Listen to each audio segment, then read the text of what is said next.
This is the Greg Bedard Patriots Podcast with Nick Cattles.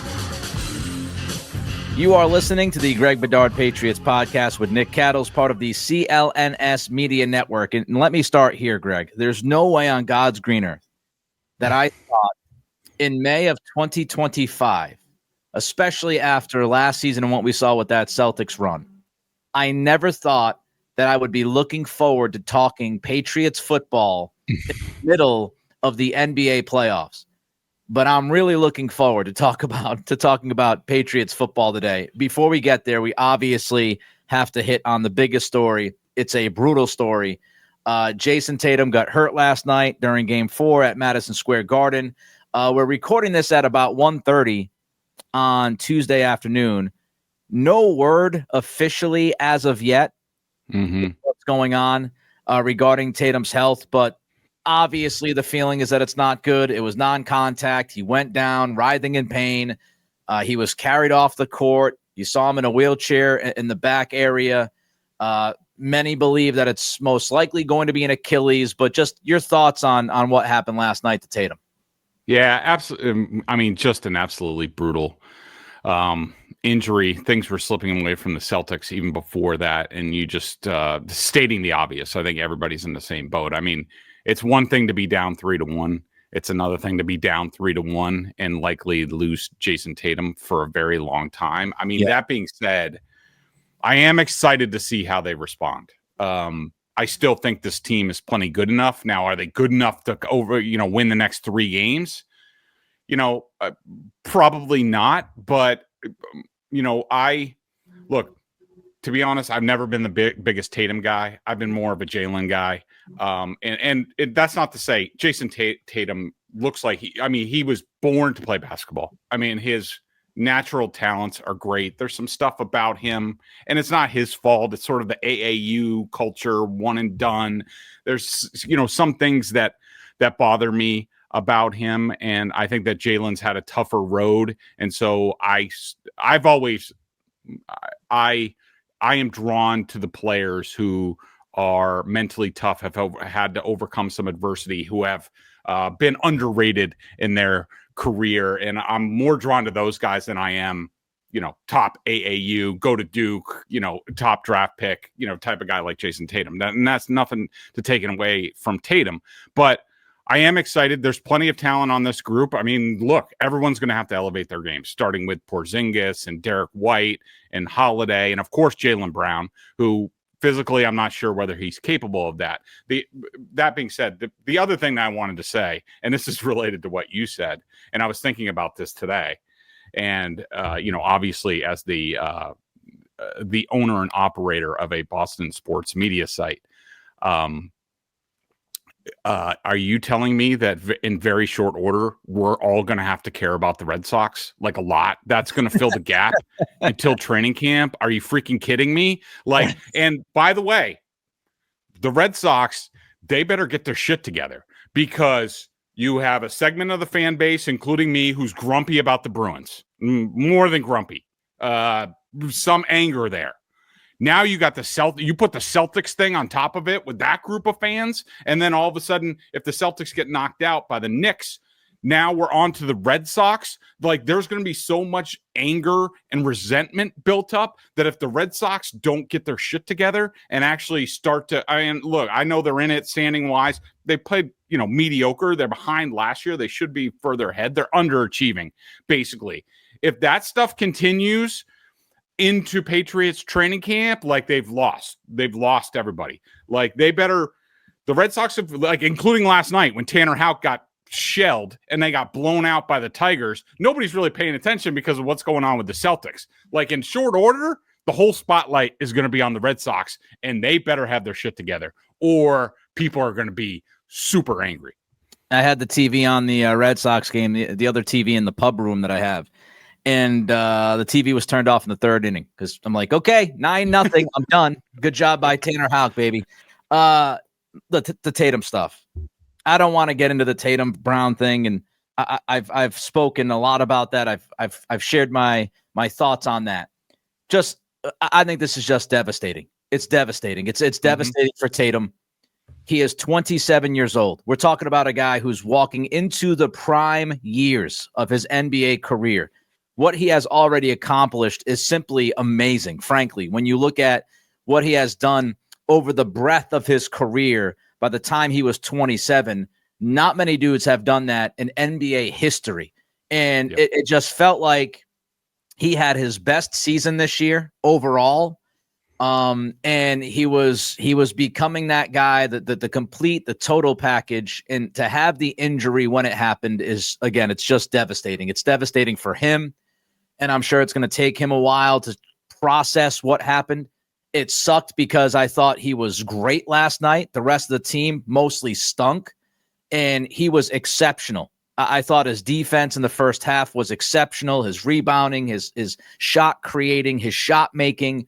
I mean, he was just easily the best player on the floor last night, if you count defense and rebounding, which I happen to do. So in that game, in that moment, MSG, road game, trying to even it 2-2, playing great, and then that happens. So I think you just look at what's going on right now in the vacuum, but this also is a significant situation that's going to play out because before the playoffs began, most people have paid attention, Greg, to the minutia, like the second apron in the CBA. It was very, very likely that one of Holiday or Porzingis were going to be traded this offseason. I now think if the injury is what we think it is, and Tatum's going to miss all of next year, I absolutely believe that both guys could be dealt. I think Sam Hauser could be dealt. And I don't think they'll trade Jaylen Brown. But if they get some kind of crazy offer for Jaylen Brown, I'm not sure Brad Stevens doesn't at least entertain that. Again, I would say it's like a 3% chance that Brown is dealt. But this team, I think Al retires. Al's very close to Tatum. I don't think Al comes back at age 39 to play for a team that doesn't have Tatum on it. So I think Al is gone, whether he retires or goes somewhere else for, hopes of another ring. I mean, we're not just talking about last night and Tatum. We're talking about the long-term future of this franchise now with new ownership coming in. A lot can change because of that injury. And I don't think it's crazy to believe that, next season we could see a team that's playing for a top 10 pick in the draft and saying, hey, let's hope that Jayson Tatum comes back healthy. I don't think that's nuts. I mean, if you deal Holiday and Porzingis, you're going to get pieces back, obviously, but I wouldn't be surprised if they trade those guys to teams that, have the cap space because of how the CBA works. And they end up getting picks or something, maybe a couple of young players. Who knows what the deals look like? But, I mean, it's going to be mostly Jaylen Brown and Derek White, I would imagine, next year. And they're talented. And they could probably contend for a playoff spot. But it really depends if the team wants to contend for a playoff spot over the final month or so, or are they positioning themselves? So I just think you throw everything in the air now for this offseason. And what the approach is going to be. I know some people were tweeting at me last night. They want the Celtics to pretty much tank next year. I don't think that's going to happen. I think Brown comes back. White will be here. And, we'll see what they do with those trades. But my, oh my, it changes everything. It's devastating. It sucks. And I feel terrible for Jayson Tatum. All right, let's get to the Patriots after that stink burger. Milton Williams spoke to the media today, Greg, and he said a couple of things that jumped out. The first thing was that he's competing with Christian Barmore to see which guy gets to the stadium first, which leads me to ask you, what kind of impact do you think a guy like Williams could have on a guy like Barmore? I think it's tremendous. And I think, Nick, that it speaks. I think we're going to be able to say a lot of these same things about some of the people that the Patriots brought in. I mean, we've been pumping their tires about the football character of these people, whether it's, a guy like Spillane or Morgan Moses or Harold Landry, like all these guys, they raised the level of people around them. And Milton Williams in Philly was one of these guys who had an unbelievable work ethic. He has, for a very long time. If somebody out there is interested in hearing more about Milton Williams, My buddy Jeff McClain from the Philadelphia Inquirer did they have like a real deal podcast, not like, the stuff that we slap together, like one of these, like almost like Serial with like recording and music and like all this stuff and interviews. Like, so he did, I want to say it was like 2 years ago. If somebody wants it, I'll find it, and tweet it to you. But he did a podcast. I think it's called Inquiring About the Birds. But a couple years ago, he did an episode on Milton Williams, something about, there's something about a hill where he's from in Florida and the influence of his dad. And I remember listening to it right after they signed with the Eagles, he signed with the Patriots, excuse me.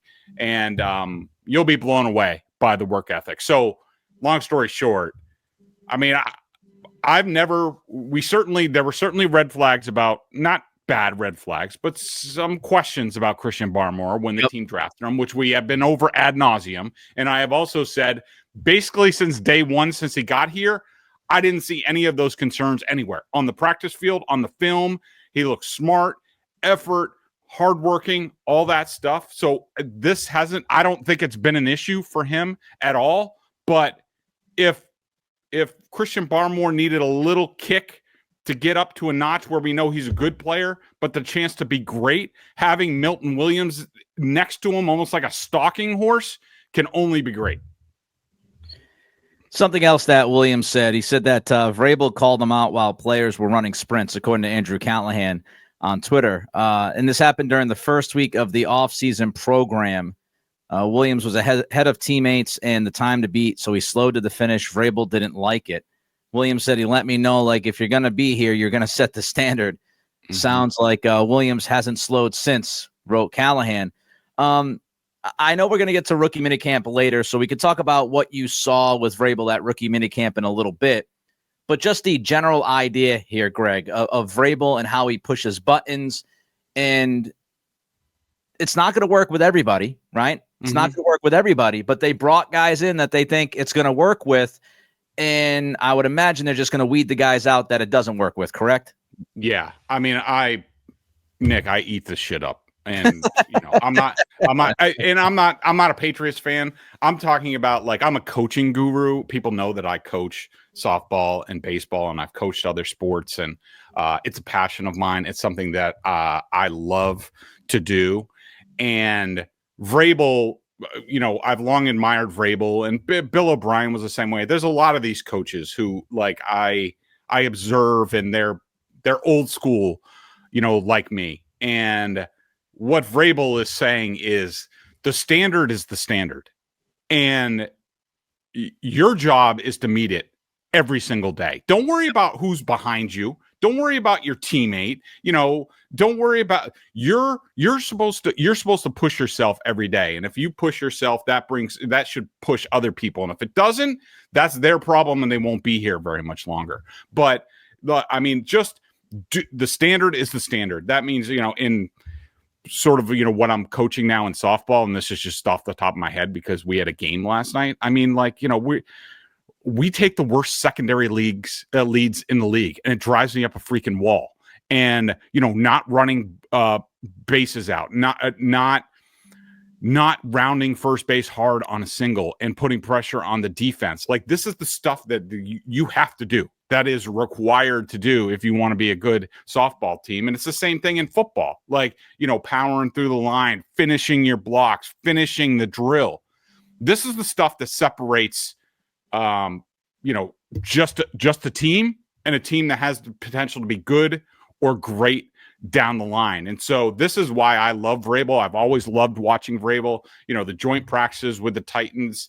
I've seen him in action. I saw him in Houston in action. And this is the type of guy that he is. And I just love that he's basically saying the standard is the standard here.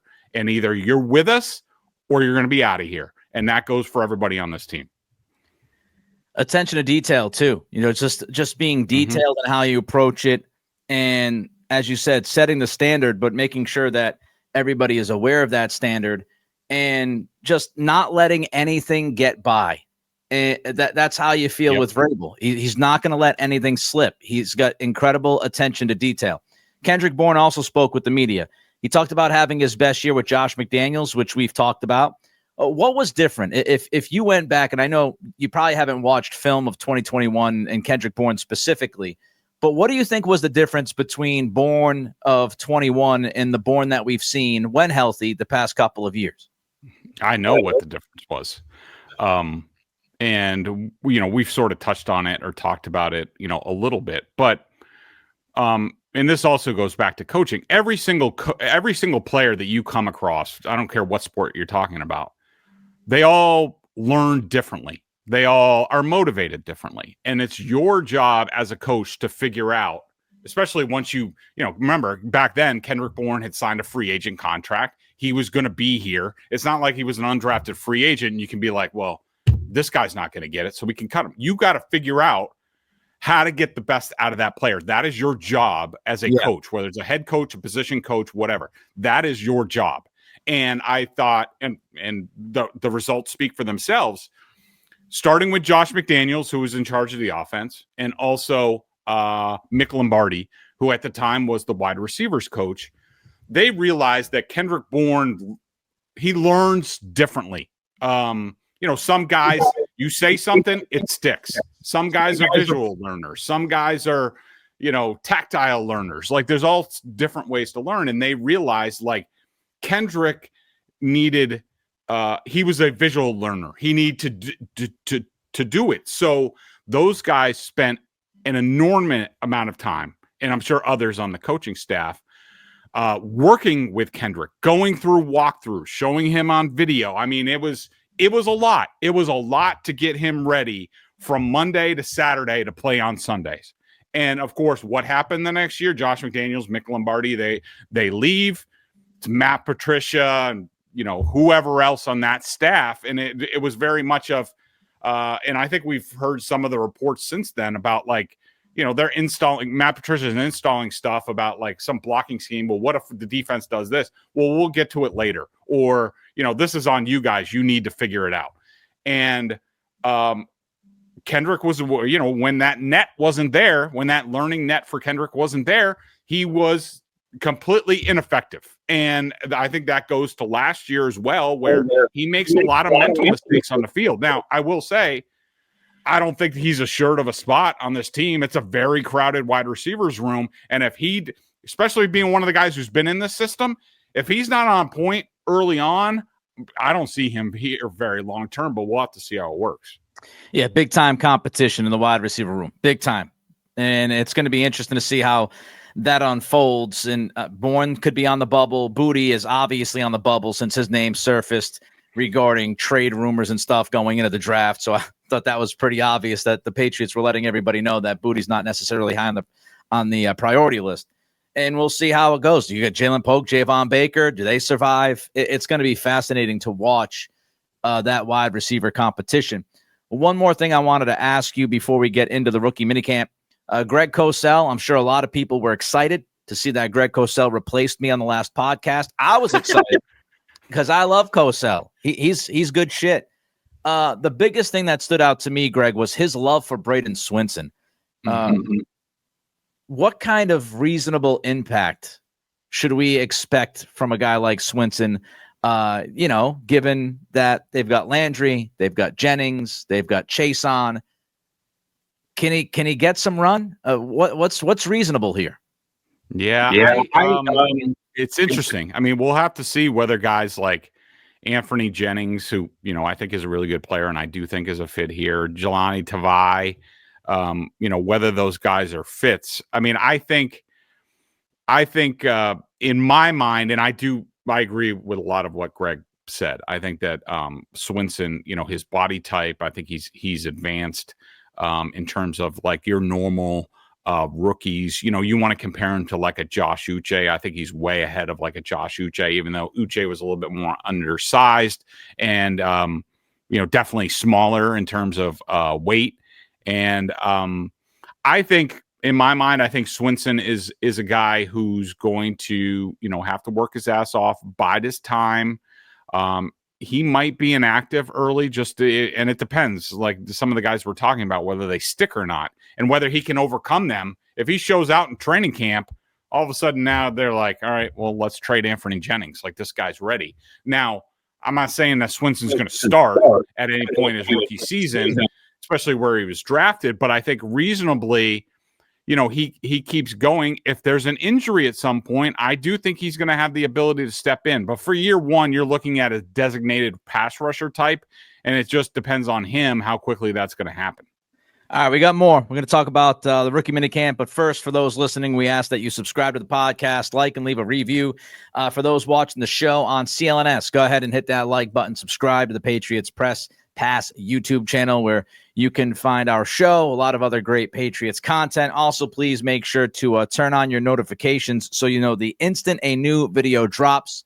And don't forget, Greg has plenty of content along with Giardi, Corrales on Tatum's injury, the fallout of that. I know I was reading Hags's piece on possible guys that the Bruins could land with the 7th pick in the NHL draft. You can check that out.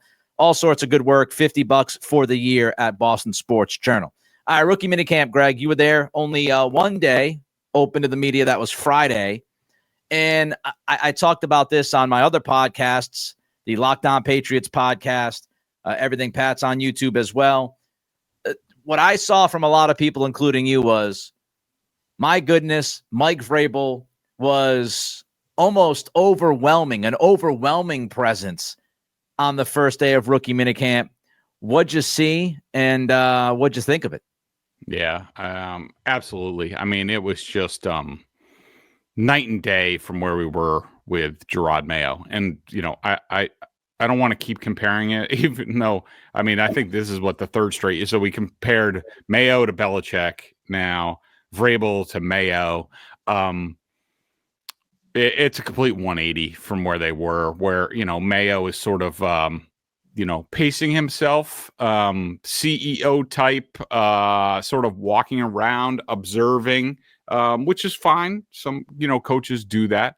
Vrabel's very active. I just think the coaching overall, I mean, it was the pace of the, and so we were only out there for like an hour. And remember, these guys were in shorts, not a whole lot of competitive situations, but the energy that these guys coach with, like all of them, taking their cue from Vrabel, it was very impressive. And the pace of the practice was back to normal, how I'm used to in an NFL camp type atmosphere, where they're going from one place to the other.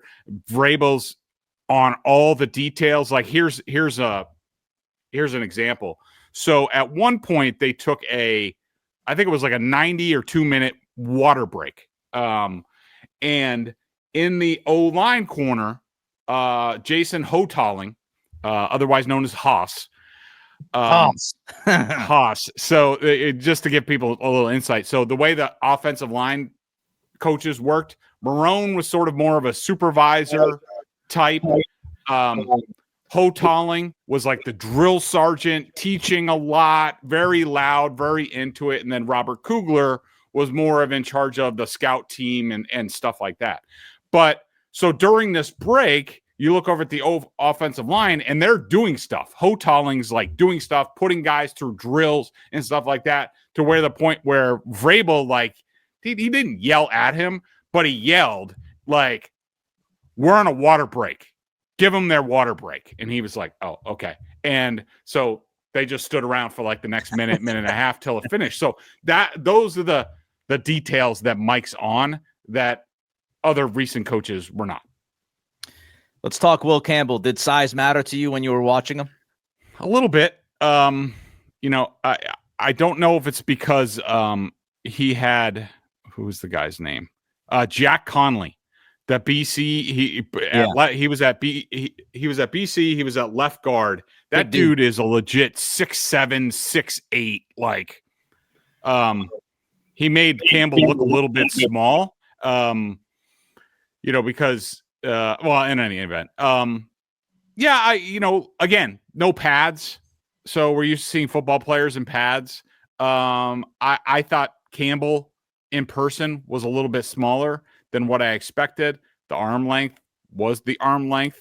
But I really liked some of the work that he did in the run game. I really liked how the offensive line coaches, the first drill that they did was, people should imagine, sort of like a table that's about 4.5 feet tall, except it's made out of netting. But in any event, what it's designed to do is teach pad level.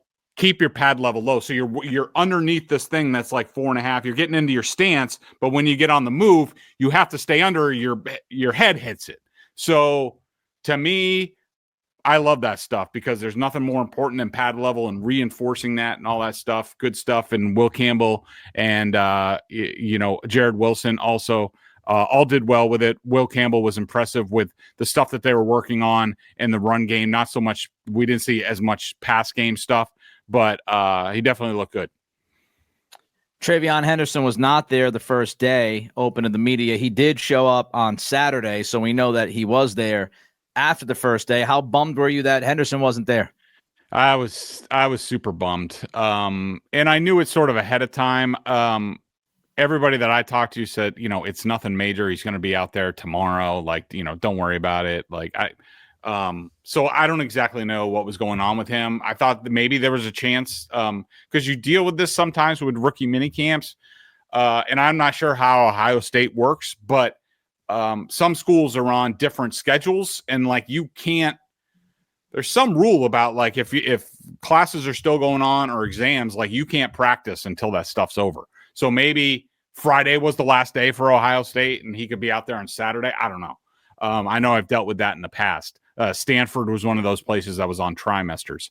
But yeah, I was bummed from this perspective. I remember being out there for Sony Michel's first rookie minicamp. And I remember sitting on the hill and watching him. And I remember reporting to people, which I'm sure a lot of people didn't like. And I was just being honest with my readers is, I looked at Sony Michel and I didn't see anything special about him. When you're talking about a running back, especially when you're talking about a running back that's taken in the first round, you want to see some sort of special aspect about him, whether it's his balance, his vision, explosiveness, hands, I don't know, whatever. There's something that you see where you're like, okay, I see it. I see why they took this guy in the first round. Right. I didn't see anything with Sony Michel. So I wanted to compare that to Henderson, and because I think I would have come back and been like, yeah, you see it. The burst is ridiculous. It's as advertised. I wanted to compare it to Sony Michel. So, yeah, I was a little bit bummed about that. How about Kyle Williams? Impressions about the young wide receiver? So a couple different things. I mean, there were certainly times where I saw Kyle Williams, you see his explosiveness, that his ability to get up to speed quickly. It's almost like he's got jets in his butt. He just I don't know any other way to explain it. He's got afterburners attached to his butt where they just all of a sudden you could see the power. Get that jet ass. Hey Kyle, you got jet ass. Yeah. And so there was that. So that was good. He made a couple of nice contested catches, which were good. I will say, and I asked him about this in the press conference. And of course, Paul Perillo gave me shit afterwards because he's like, I'm not really liking the tone of your questions. Because I asked Kyle Williams 2 questions. I said, are you 100%? And he said, yes. And I also asked him, you're early into the playbook. But so far from what you have seen, is there anything that concerns you about how quickly you might pick it up? And of course, Paul, being the negative a-hole that he is, thinks that I was being negative. No, Paul, being a real journalist, what I was trying to do was ask a question that would elicit a response to answer questions that a lot of people have. Because what's the number one question that we hear about receivers and Josh McDaniels' offense? Are they going to be able to pick it up? Are they smart enough? Or are they going to struggle with it with just like everybody else has? Even though I think that's a misnomer. So I was hoping what he was going to say is, no, I've looked through it. I've read through it, front to back 5 times. Yeah. And that's totally in my wheelhouse. I see nothing that's going to concern me. That's the answer that I wanted. and to provide it for fans. He didn't exactly answer it that way. He basically said, like, no, he's good, which is fine. But, back to him being 100%. And this was also in the question that I phrased to him. I don't have any frame of reference with Kyle Williams. The Patriots who have been around, I've seen them in training camp practice after training camp, mini camps, game film, all this stuff. I know the way that they run. I know their gait how they run back to the huddle.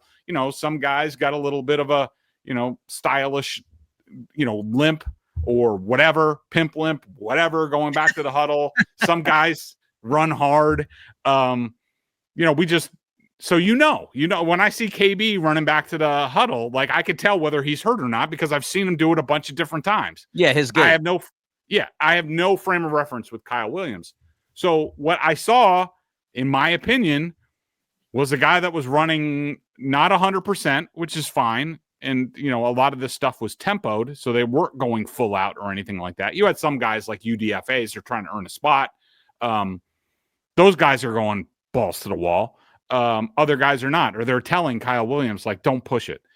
I did not think he was 100%. I did not think that he was going all out. And I'm not saying he wasn't giving effort. I'm just saying he was probably told to throttle it back, which to me is good news, because if what I saw was good, which it was, he's got another level or two that he can go to when he's fully healthy. Yeah. People also have to remember, Kyle I don't think he was healthy. He said he was. People in the building says he was. Fine. They could say that. Remember, he pulled up on his second 40-yard dash at the scouting combine with a hammy. He did not go through his pro day because of his hammy. So I don't think it's a stretch to say Kyle Williams was not 100% in this camp, and they're having him take it slowly so that he's 100% come training camp time. Yeah, no need to go crazy during rookie minicamp, especially given the history of receivers and with this organization. I mean, the Tyquan Thornton injury after injury after injury. We don't have to go through all the list and the litany of injuries, but I would be perfectly fine if this was just a cautious approach until you get to training camp. All right, so we got Wilson, Farmer, Woodson, Swinson. Any observations with those guys? Wilson played center the entire practice. I will say I was blown away by Jared Wilson at the podium afterwards. I mean, if you're looking for a center, and we know over the years the centers have been very smart here in New England, are very involved with everything that goes along on the offensive line. He checks that box. I mean, he is very, very smart, and he has an interesting air about him. He's kind of he's one of those. He's smart, so he knows where you're going and can make a crack about it. Can head you off with the pass. Might wink at you when he's answering a question. Reminds me a lot, probably a nicer Vrabel. That sort of thing. But he played center. They're open to guard. He's certainly open to guard. They'll see where they are. They were a little bit low in certain spots, including like running back. They only had one running back because Henderson wasn't out there. So, I liked Wilson. Didn't see a whole lot from Woodson. I like the way he moves. There's some physicality there. Farmer was a little bit undersized than what I imagined, but he's known to have long arms, which you can see. And Swinson, man, the thing that jumped out to me is he looks the part in terms of size, athletic ability.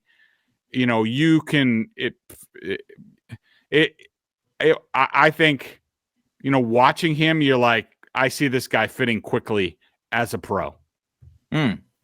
Interesting stuff on Swinson. Of course, a lot of eyeballs will be on Woodson because it feels like that was the one pick in the draft, unless you're really angry about drafting a long snapper and kicker, which I know some people are. Yep. Woodson is really was that the right pick guy of this draft? And I think a lot of people now, it won't matter if Campbell's fine and they hit on Henderson and Kyle Williams and Wilson. Right. It will have a lot less of an impact but I think there are a lot of people interested in Woodson and where is he going to play? Is he big nickel? Is he safety, strong safety, free safety? How will they utilize him? I think he's the one that has a lot of interest. Speaking of interest, the UDFA class, there's roughly 75 of them. And I know there's the names that everybody is talking about. I don't know if those are the guys that stood out to you, but I'm talking about Efton Chisholm. I'm talking about Lan Larison, CJ Dupree. Those are really kind of the more popular names. I probably missed one or two of them, but any of those guys stand out to you? If not, who else stood out to you? Yeah. I thought I know the Patriots really like the tight end room. The guys that they brought in, they're all sort of different, including, they have a fullback, who's out Lamp. there. Is that Brock Lamp? Yeah. And, let the record show that, that the first sort of team period, offensive team period, and this is against a scout team, defense with Mike Vrabel playing middle linebacker, along with other coaches out there. Lampy, they had a fullback on the field. He was in the normal, they were in regular personnel, and he was in the backfield. So that's just interesting, something to note. But from Dupree from Alabama, typical Y tight end, big blocker type. I didn't see a whole lot of him in terms of bringing stuff down the field, but he's got reliable hands, and so that's good. G. Scott from Ohio State is your typical sort of F. He could very well be competing with a Jaheim Bell for that spot. I see them as, very similar types. And of course we mentioned, Lampy. I think he definitely has a chance to make this team. Guys who stood out to me. Well, sure. Is it Larison? Is that the running back? Yeah. He's got something to him. When I was looking at him through my binoculars, I was like, holy crap, he looks exactly like Rex Burkhead. And similar sort of guy, maybe a little bit more explosiveness. I really liked, I thought this guy, Jeremiah Webb, a wide receiver who was wearing 29, to me, he was by far the most explosive wide receiver on the field. There was one time where Webb got wide open on a corner route, like way down the field, and Woolridge, the quarterback, did not pull the trigger, even though that was his first read, and it was there all day long. Almost all the coaches were like, oh, like when he didn't throw the ball because he was wide open. It would have been a bigger play. Chisholm, I really like. I do. He really stood out. Big fan, listed at 5'10", but plays bigger than that. Got a little bit of burst to him. I think he's definitely going to be in the mix, with Webb to have an outside chance to compete with those Javon Bakers, Booties, all these guys to make the team. Conley, the BC kid at left guard, stood out to me. I think he has a chance. I think it's no accident that they put him at left guard instead of like tackle or right guard, because what do we think the biggest competition is in camp? Left guard. And so they're going to give him every chance to compete with the long list of guys and add it to the mix. I mean, big, physical, tough, definitely has a chance. So very interesting undrafted free agent class. I'm sure there were more guys, but an hour, a lot of guys on the field. Those are the guys who stood out to me. Conley's interesting. You mentioned his size, 6'7", 325. He obviously has the connection with Marone and Bill O'Brien coming from Boston College. But the other thing about him is just versatility. At Boston College, he played right tackle, he played left tackle, he played right guard. They've got him lining up, as you just mentioned, at left guard, practicing. So that versatility and size, interesting combination. It's somewhat similar to Marcus Bryant as far as you talk about the size of the player, and maybe you try to squeeze him out of the practice squad. Maybe you try to figure out how to fit him. Larison, I've made, and I'm sure many people have made, and you just made it, the comparison to Rex Burkhead. They are almost the exact same size, height, weight, and the same kind of game. So not too surprised about that. How about I don't know if you mentioned him. I thought you mentioned him in your piece. Javari Ritzy defensive tackle from North Carolina. Was it you or somebody else who mentioned him? I'm pretty sure I did mention him. I'm looking for. Oh wait.